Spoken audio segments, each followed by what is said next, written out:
Welcome to the Learning Center. Today we're going to be going over quality control. We emphasize quality workmanship in every facet of our operation, on every job site and in every task performed. We emphasize that the quality of our work is the responsibility of each individual worker. We know that total quality is possible if employees are properly trained, motivated, compensated, supervised, and recognized for a job well done. Definition of quality: correct adherence to required standards, whatever the customer says it is, meeting customers' needs and reasonable expectations, work performance is free of errors. Why do quality control? Detects your own internal problems, eliminates continued complaints, communication with customers which build rapport.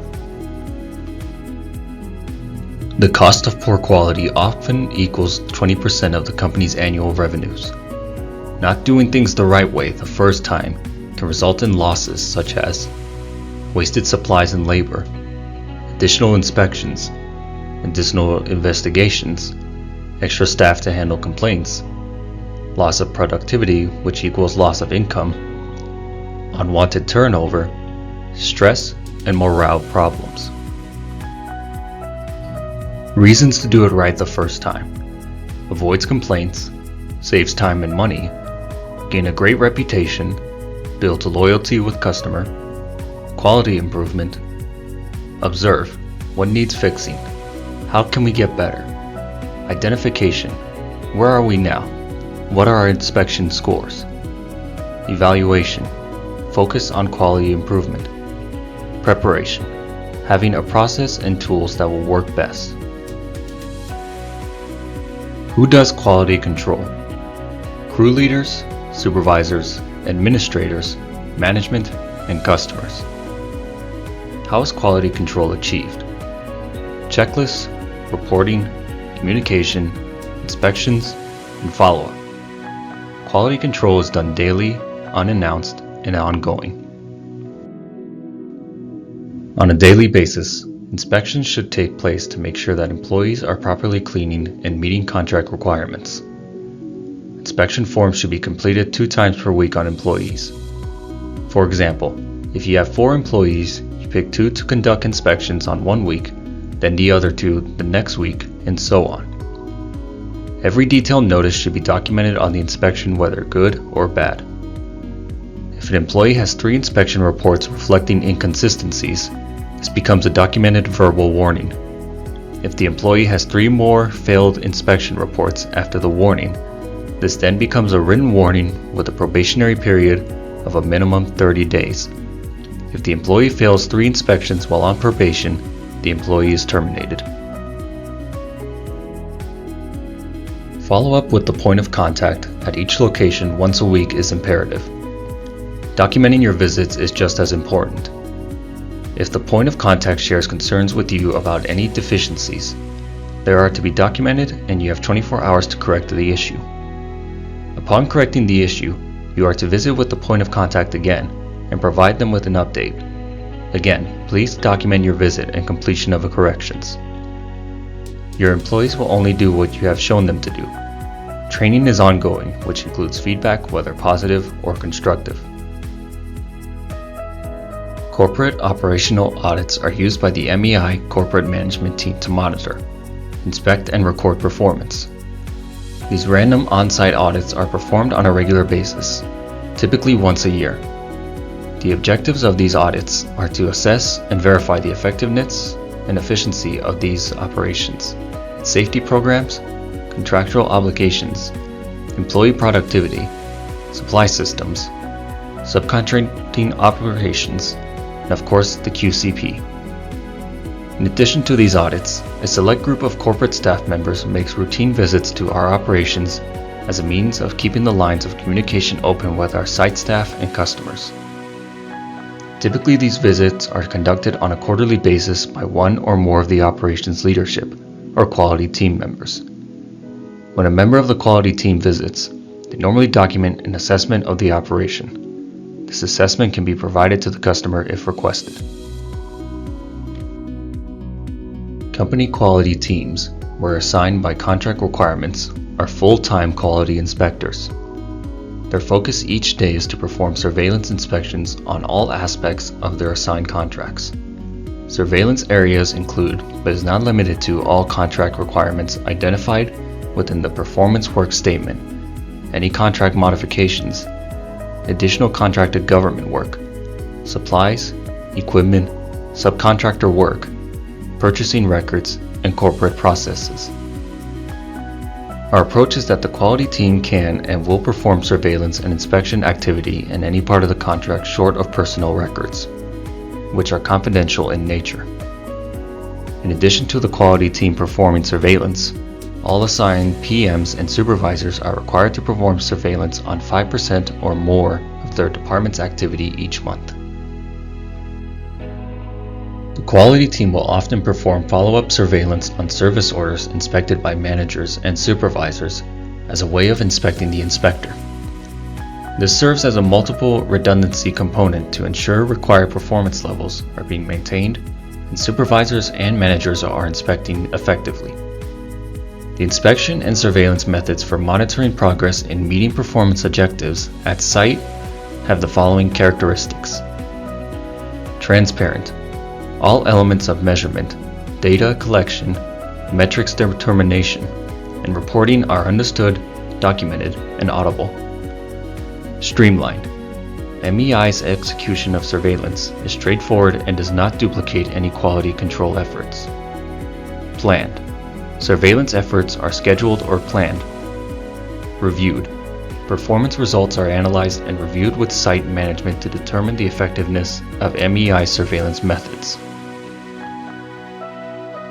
We select and implement a specific method of inspection based on the type of support being provided under the specific PWS support element. Surveillance methods to be employed under the contract include routine sampling. Scheduled sampling will follow the team's progress as the service-specific areas throughout the basis. A random selection of the services or products is reviewed, inspected to determine if the level of performance is acceptable based on a statistically valid sample. Follow-up inspection. All work actions generated by inspection deficiencies or customer complaints may require a follow-up inspection to verify rework was satisfactorily completed. This includes regular and special reports and analysis, project and contract deliverables, performance standards, and performance metrics analysis. Special inspections. If an area is experiencing special circumstances or has high recurrences of deficiencies, the frequency of inspections will increase. Customer input. The direct observation and communication regarding performance achievement. Customer comments or discussions used for performance surveillance or measurement will be documented and archived in emails, reports, or meeting minutes. Corrective action reports, performance assessment reports. The company will adhere to all performance standards found in the PWS and ensure that all substandard work found during QC inspections will be reworked and then sent through another inspection until the work is deemed satisfactory. The basis of our QCPs is the Master Inspection Plan. The MIP was developed from the contract specifications in the PWS. The MIP will serve as a field-level inspection reference document used by the QCM and QCI when scheduling and performing inspections. The planned and tailored inspection process consists of specific inspection standards and surveillance techniques that result in the correction of potential and actual problem areas. Initially, the work crew will check the quality and timeliness of their performance on the job. A team leader will be assigned to supervise the particular job or task and will accompany the QCM on the pre-performance, work in progress, and completed work inspections. The QCM will complete a checklist developed from the MIP when conducting inspections. Elements inspected will include the quality of workmanship, timeliness of service as compared to scheduled requirements, and documentation and records. The completed checklist will be the means to collect QC data for the particular item and for trend analysis. A monthly report of all inspection results will be prepared by the QCM and copies will be provided to the QAE and the contracting officer. Please refer to the MIP at the end of this section for details of our monitoring and inspection process for tasks required for this important contract. A finalized MIP will be provided to the COR within 10 days of the contract award. Each site's QCP is designed to ensure that detection, notification, and correction of conditions that are adverse to quality and to prevent the level of performance from becoming unacceptable, as well as develop a continuous process improvement plan for those non-conforming services discovered. Quality inspectors identify such conditions during scheduled or unscheduled surveillance, or they may result from observation by the customer, management, and/or employees during the course of their work. All existing or potential quality issues must be reported in a timely fashion. Documenting deficient services and correctly categorizing those deficiencies is paramount to detecting and correcting negative trends. We continually improve the effectiveness of the quality management processes through internal audits, analysis, corrective or preventative actions, management reviews, and customer feedback. Our quality management system includes a communications plan outlining an open, honest, and genuine dialogue between our project resources and government staff to foster accountability and visibility, and to establish and meet government expectations. We will meet with the COR quarterly, or as needed to discuss current and future activities. We will document these meetings in our monthly status report. This procedure includes the identification of preventative actions from CAR inputs in response to CDRs and/or a performance assessment report, customer complaints, recurring problems found in the QMS, improvements suggested by individuals, management identified preventative actions, and improvement opportunities. The procedure covers raising to closing out the PAR. Preventative Action System. Random inspections. Random inspections will be conducted by the QCM without any prior notice given to the operations team members. Analyze our performance. Reviewed on a weekly basis and store findings in the QMS database. Determine our deficiencies in areas or activities. This process is documented with a file name and number stored in the QMS database and must be signed off by the QCM. Identify the key causes of deficiencies, documented with the appropriate CAR and stored in the QMS database. Take proper corrective action to eliminate further discrepancies, documented with the appropriate CAR and stored in the QMS database. Follow up on corrective actions to assure effectiveness and prevent reoccurrence, documented with the appropriate CAR and stored in the QMS database. Discuss new policies or procedures with employees and disseminate them as appropriate. All employee discussions are documented and stored in the QMS database. Continuous quality control training for all levels of personnel requires proof of our inspection program training, which requires the appropriate documentation and stored in the QMS database. Discussion on status and updates. Management review meeting held on a weekly basis with President, CEO, Vice President, PM, and Quality Control Manager. The company believes effective communication is the key to build relationships on trust and mutual respect. The PM will attend formal meetings with site contract representatives and disseminate all information to the appropriate parties. Procedures for processing customer feedback include: on or prior to our start project date, a binder with all contacts leading up to the executive level will be provided to the COR and any other required personnel. The PM is required to maintain a daily service call report. These reports indicate all client contact. The reports are required to be completed and submitted to corporate headquarters to be reviewed and entered into the QMS database. These reports are monitored and signed off by the area manager. Quarterly progress meetings will be held between the COR, PM, QCM, and the area manager. The QCM will submit quarterly trends, inspection summaries, customer complaints, and resolutions, as well as a list of key preventative actions implemented and those planned to be implemented or improved. Preventative action related to a product or service can take many forms, including training, better environment design, and changes to systems or processes that reduce potential error rates.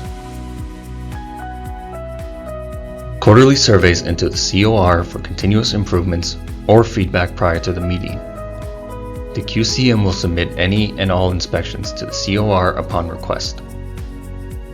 Accident and incident reports will be submitted to the COR on a monthly basis.